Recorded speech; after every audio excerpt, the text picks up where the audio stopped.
배우고 이루는 스스로 캠프. 안녕하세요 친구들. 친구들과 함께 즐거운 국어 시간을 만들어갈 제리쌤이에요. 우리 친구들 무더운 여름 하면 뭐가 떠오르나요? 더운 여름에는 짠! 여름엔 역시 아이스크림이죠. 친구들은 아이스크림을 보면 어떤 생각이 드나요? 맛있겠다. 먹으면 안 돼. 배가 아플 것 같아. 나는 더 큰 거 먹고 싶다. 사람에 따라 비슷하거나 같거나 다른 여러 가지 생각이 들겠죠? 이처럼 어떤 대상을 보고 갖게 되는 생각을 의견이라고 합니다. 오늘 우리가 공부할 내용은 글을 읽고 인물이나 글쓴이의 의견을 파악하는 방법을 알아보는 거예요. 내가 아닌 책 속의 인물이나 글을 쓴 사람의 의견은 과연 어떻게 파악해야 하는 걸까요? 선생님과 함께 그 비밀을 파헤칠 준비 됐나요? 본격적으로 출발하기 전에 핵심 먼저 쏙쏙 뽑아서 알아볼게요. 핵심 콕콕!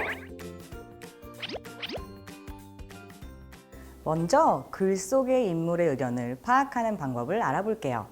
인물의 의견을 파악하기 위해서는 먼저 인물이 어떤 생각을 하는지 생각을 나타내는 부분을 찾습니다. 그리고 그 인물이 하는 말과 행동을 자세히 살펴봅니다. 그 인물의 생각에 따라 한 말이나 행동, 즉 그 의견을 파악할 때 의견에 대한 까닭도 같이 파악해 봅니다. 아까 아이스크림을 보고 배가 아플 것 같다고 생각한 친구는 전에 아이스크림을 먹고 배탈이 난 경험이 있었기 때문이겠죠? 그렇다면 글쓴이의 의견은 어떻게 파악해야 할까요? 우선 글에서 제일 처음 보이는 제목을 주의 깊게 살펴봅니다. 그리고 글을 읽으면서 각 문단의 중심 문장이 무엇인지 파악하여 간추려 봅니다. 중심 문장에는 각 문단의 가장 중요한 생각이 담겨 있겠죠? 제목과 중심 문장을 찾아봤다면 과연 글쓴이는 이 글을 어떤 목적으로 쓴 것인지 짐작해 봅니다. 이 세 과정을 통해서 글쓴이의 의견을 아주 쉽게 파악할 수 있습니다. 그런데 의견을 찾기가 어려워요 하는 친구들이 있을 수도 있겠어요.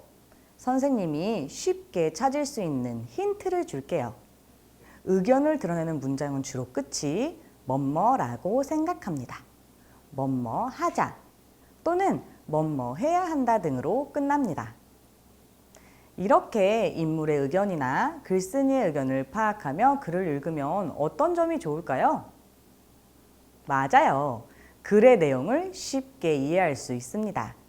그리고 글쓴이의 의견이 맞는지 아닌지, 또 글쓴이의 의견과 나의 의견은 어떤 점이 같고 다른지 비교해 볼 수 있습니다. 핵심 콕콕을 통해 인물과 글쓴이의 의견을 파악하는 법 잘 공부하였나요? 이번에는 내가 얼마나 이해하였는지 실력 다지기 문제를 풀며 알아볼게요. 너의 실력을 보여줘. 실력 다지기. 첫 번째 문제 시작합니다. 다음 인물들의 의견을 읽고 의견에 대한 까닭을 바르게 연결해 보세요. 아시방 일곱동무라는 이야기에 등장하는 자부인, 가위색시, 바늘각시라는 인물들이에요. 세 인물이 서로 아씨가 바느질을 잘 해내는 것은 자기의 덕이라며 다투고 있어요. 아씨가 바느질을 잘 해내는 것은 다 내 덕이라고. 옷감의 넓고 좁음, 길고 짧음은 내가 아니면 알 수 없어. 그러니까 우리 중에서 가장 중요한 것은 바로 나라고. 아니, 내 덕은 몰라라 하고 형님 자랑만 하는군요. 옷감을 잘 지어본들 자르지 않으면 무슨 소용이 있나요? 내가 나서서 옷감을 잘라야 일이 된다고요. 어머, 구슬이 서말이라도 꿰어야 보배지요. 내가 이 솔기 저 솔기 꿰매고 나서야 입을 옷이 되지 않나요? 내가 없으면 옷을 만드는 바느질은 절대로 할 수 없어요. 각 인물의 의견과 그 의견에 대한 까닭 모두 찾으셨나요? 자, 연결해 보세요. 맞아요. 자부인은 옷감의 넓고 좁음, 길고 짧음을 자기가 아니면 알 수 없다고 했고, 가위색시는 옷감을 잘라야 바느질을 할 수 있다고 말했죠. 마지막으로 바늘각시는 본인이 꿰어야 옷을 입을 수 있다고 말했어요.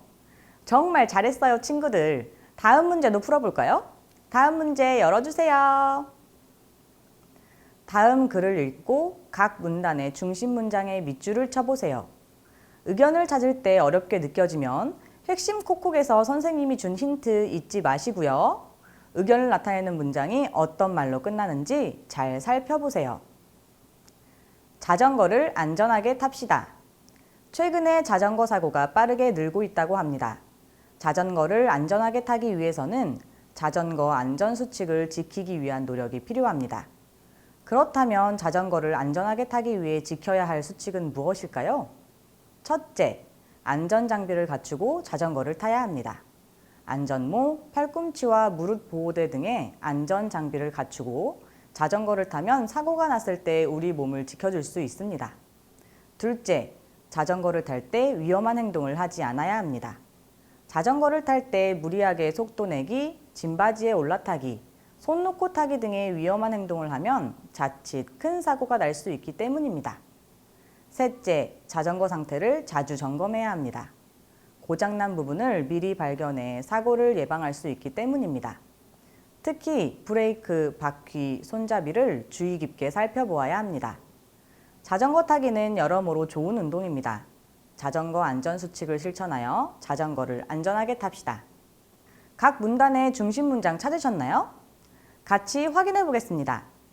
첫 번째 문단과 마지막 문단은 선생님이 미리 찾아보았어요. 첫 번째 문단의 중심 문장은 자전거 안전수칙을 지키기 위한 노력이 필요합니다 입니다. 그럼 여러분이 두 번째 문단부터 찾아보세요. 맞습니다. 두 번째 문단에서는 제일 첫 문장 안전장비를 갖추고 자전거를 타야 합니다 입니다. 세 번째 문단에서는 자전거를 탈 때 위험한 행동을 하지 않아야 합니다 입니다. 네 번째 문단은 자전거 상태를 자주 점검해야 합니다 입니다. 문단의 중심 문장이 모두 해야 합니다로 끝나죠? 마지막 문단은 자전거 안전수칙을 실천하여 자전거를 안전하게 탑시다 입니다. 모두 잘 찾으셨나요? 오늘 여러분 공부를 너무 잘해준 것 같아요. 인물과 글쓴이의 의견, 파악하는 방법 모두 잘 아시겠죠? 우리 모두 책을 읽을 때 의견 파악의 달인이 되어보아요. 다음 공부 시간에 또 만나요. 안녕! 배우고 이루는 스스로 캠프. 베이스 캠프.